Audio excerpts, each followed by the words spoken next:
Hi, Libra Anarchy here, responding to Jacob Spinney, or the other Jacob Spinney, one of his accounts. He did leave some educational links in his videos. Well, one in particular called Voluntary Fire Brigades, and I'll link to his video. And if you're particularly interested, you can, click a few times and get to whatever link. What started all this is there is an article, or there was a news article that came out about a publicly funded, taxpayer-funded fire department who, because a couple did not pay their $75 fee, the fire department came and watched their house burn.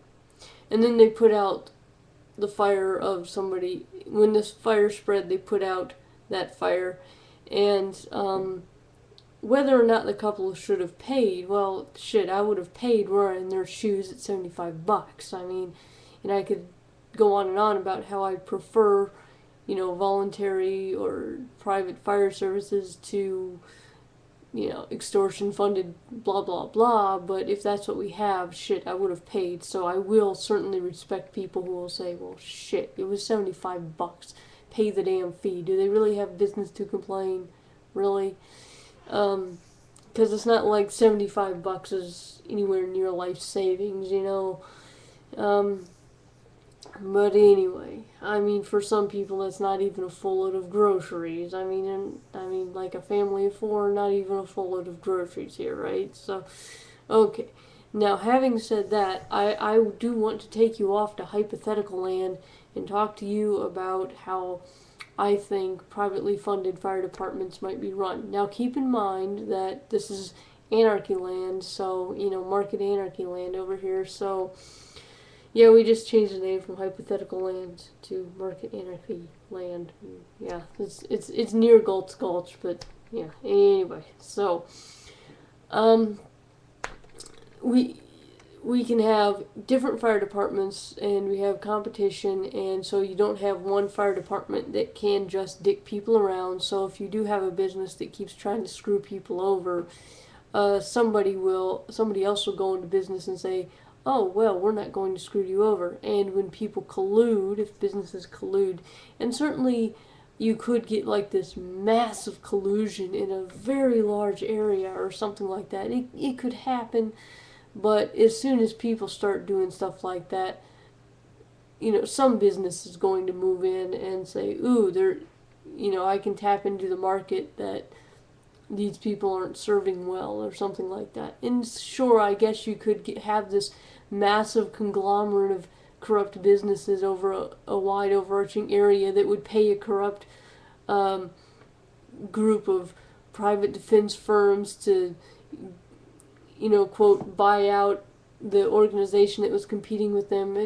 It's possible, I do acknowledge that, but I personally don't think that it's very probable. Okay, so paying for fire. Well, if you don't have taxes, you have more money to throw around, so you have more money to choose which fire service you want to pay for, and there's no guarantee that there's only going to be one in your general vicinity.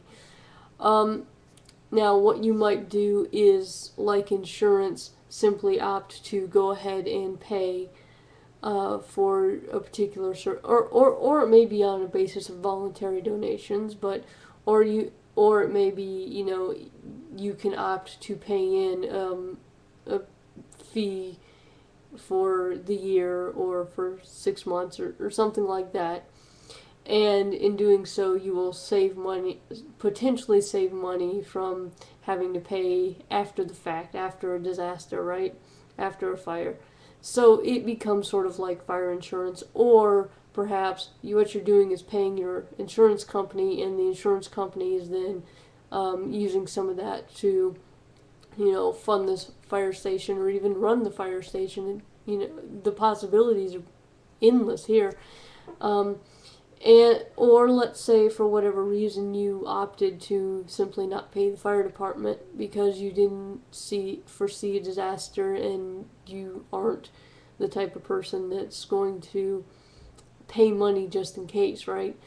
So they put out the fire, and what they would probably do is say, okay, so we're going to bill you this much because it's after the fact, so it's going to be more expensive. But recognizing that it's expensive, we do want our money. So how about we work out a plan such that you are paying us over a period of time? Or perhaps someone could choose to pay a flat fee.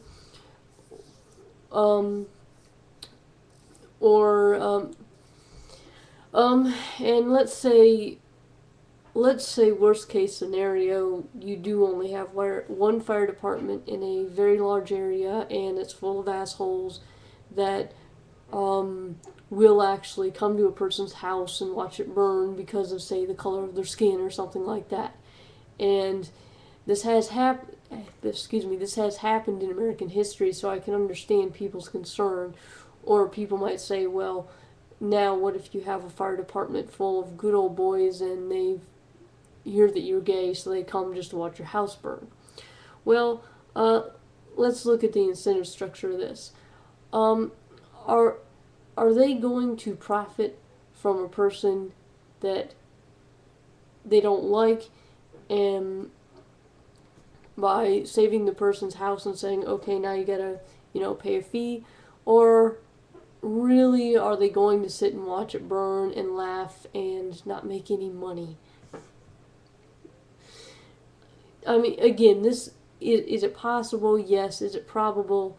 No, I don't think so. And to say that it's probable because situations like this have happened in the past, keep in mind, yeah, sure, there are still going to be racists and sexists and homophobes, but there are less and less. Our culture has changed quite a lot since the 1960s. And also keep in mind that in a situation that is that bad, where you do have a fire department that discriminates, again, here's a situation where now there is a market share that is not being tapped into, so somebody else can move in and say, well, okay, we're the fire department that serves, all the rest of the people, all the weird people that these assholes over here apparently don't like, so yeah, now we're the competition. You can pay us, or the insurance company, etc., can pay them, or etc. Now, again, you could say, well, what if you have one insurance company that is a jerk and or first of all, again, the possibilities are endless as far as how private fire stations would be funded. Secondly, I acknowledge and understand the ideas and solutions I'm proposing are far from perfect. The state is a billion miles away from perfect, and non-state solutions are also not perfect. I understand that. And this isn't something I'm some expert about, so I don't have some, great, wonderful, 11-point plan for, optimal way to run private fire companies or something like that. No, sorry. So yes, I acknowledge that things can go wrong. I acknowledge that my ideas are imperfect. Yes, things can go horribly wrong. Now, I believe that the free market is a better avenue for allowing people to fix the things that go wrong rather than a state-run market, essentially. And there is a misconception that libertarians treat the free market like God. The free market will solve all. No, the free market solves nothing, not a zip zilch. What it does is it leaves human beings free to solve problems.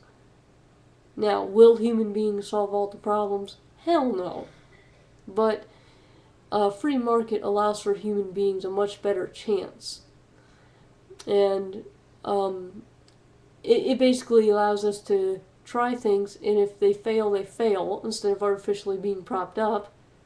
And if they succeed, great, they succeed.